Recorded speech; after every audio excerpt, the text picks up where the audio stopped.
একটি রুমের ভিতরে 4টি মোমবাতি জ্বলছিল।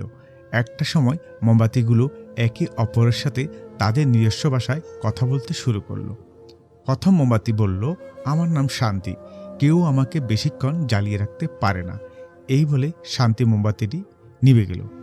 তার পাশে দ্বিতীয় মোমবাতিটি বলল, আমার নাম বিশ্বাস, যেখানে শান্তি নেই সেখানে আমারও থাকার কোনো প্রয়োজন দেখছি না, আমিও এখন নেভে যাব।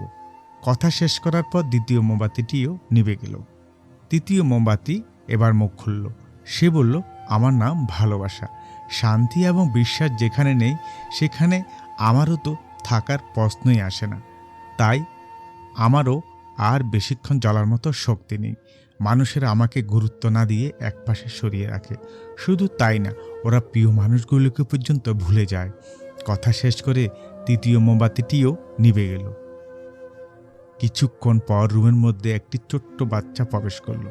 3টা নিভে যাওয়া মোমবাতির পাশে টিমটিমে জ্বলতে থাকা চতুর্থ মোমবাতিটি দেখে বাচ্চাটি প্রশ্ন করল, তোমরা জ্বলছ না কেন? তোমাদের পুরোপুরি শেষ না হওয়া পর্যন্ত জ্বলা উচিত ছিল।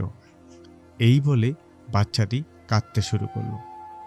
এবার 4 নম্বর মোমবাতিটি মুখ খুলে সে বলে, ভয় পেও না, আমার নাম আশা, আমি যতক্ষণ জ্বলছি তুমি চাইলে আমাকে দিয়ে আবারও বাকি মোমবাতিগুলোকে জ্বালাতে পারো।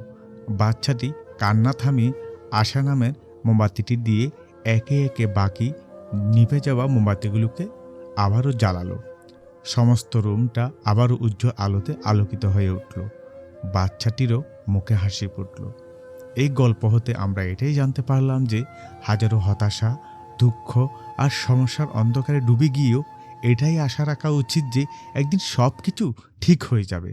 তাই আশা নামের আলোটিকে কখনোই নিভতে দেওয়া উচিত নয় আমাদের, কারণ আশা না থাকলে আমাদের জীবন থেকে শান্তি, বিশ্বাস এবং ভালোবাসাও অন্ধকারে হারিয়ে যাবে একদিন। সকলের জীবন হাজারো স্বপ্ন, আশা, ভালোবাসার বিশ্বাসে সুখ শান্তিতে ভরে উঠুক। সবার জন্য শুভকামনা। ভালো লাগলে ভিডিওটি শেয়ার করুন এবং চ্যানেলটি সাবস্ক্রাইব করে পাশে থাকা বেল আইকনটি অন করে দিন, যেন এই ধরনের নতুন নতুন ভিডিও আপডেটগুলো সাথে সাথে পেতে পারেন। ধন্যবাদ।